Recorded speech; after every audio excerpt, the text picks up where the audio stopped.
On June 18, 2025, IDW publishes Star Trek, Omega No. 1, marking the conclusion of the Star Trek and Star Trek, Defiant sagas. Written by Christopher Cantwell, Colin Kelly, and Jackson Lansing and illustrated by a constellation of artists, this final chapter unites legendary crews, Enterprise, Defiant, and Theseus, with one purpose: to restore the cosmos after the devastating war against the android lore and to bring closure to the stories that unraveled. Here, every hero finds their place. Sisko, Spock, Worf, Scotty, Sato, Paris, Ro Laren, Collis II, Alexander, each gets a moment to end personal arcs. The comic opts for emotional vignettes rather than galactic explosions, delivering a heartfelt tribute to fans and a worthy farewell to the golden age of Star Trek comics. The legacy of the war against lore echoes through the stars. The USS Theseus, still navigating the rubble of conflict, leads the space reconstruction effort. Spock and Geordi join minds and skills to recreate the prototype ship Jellyfish, a masterpiece capable of realigning time rifts caused by Mk2 androids. The Enterprise monitors anomalous changes in the fabric of reality, tracing distortion signals in the beta sector.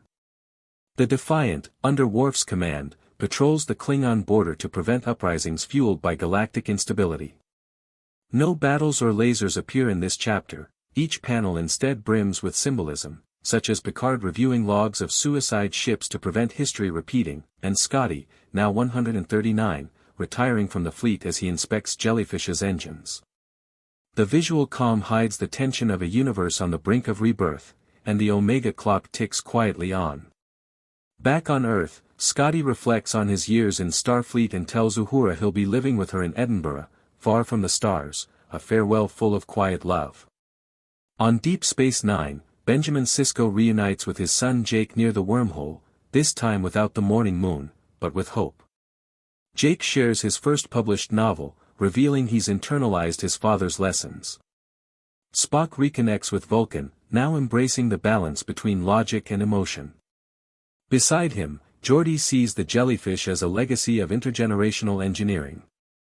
These personal moments aren't extras, they conclude emotional arcs launched in DS9, TNG, and Voyager, reinforcing that Star Trek has always been about characters, not just ships. The tender artwork makes each goodbye worth more than any galactic battle. In the Klingon Empire, Worf faces a tribunal of admirals who question his actions during the lore campaign. Picard makes a public, solemn statement, affirming Worf acted by Federation principles, crystallizing honor. Meanwhile, Martok rises as Emperor Collis II, rebuilding a fractured empire with newfound humility.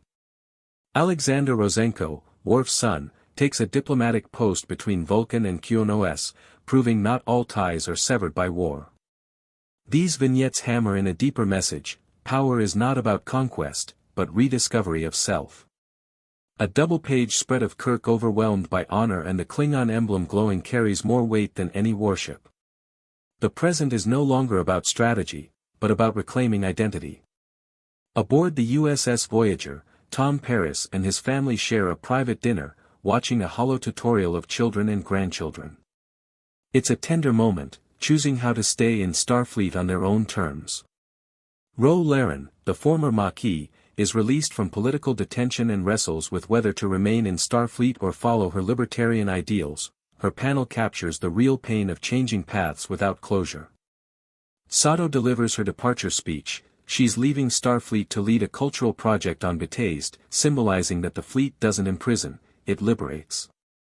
The tone is light but deeply impactful, short sequences, yet emotionally overwhelming in their raw humanity.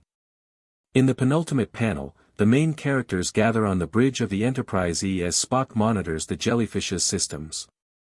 Whispers suggest a final mission to repair spatial anomalies, teasing a future storyline in comics, film, or TV. The final page interweaves scenes, Sisko staring into deep space from the station window, Picard saying, "Engage," aboard the Enterprise, Scotty walking the seashore, Collis rubbing his blade across his chest, and finally, the Jellyfish launching toward a rift that seems to close behind it.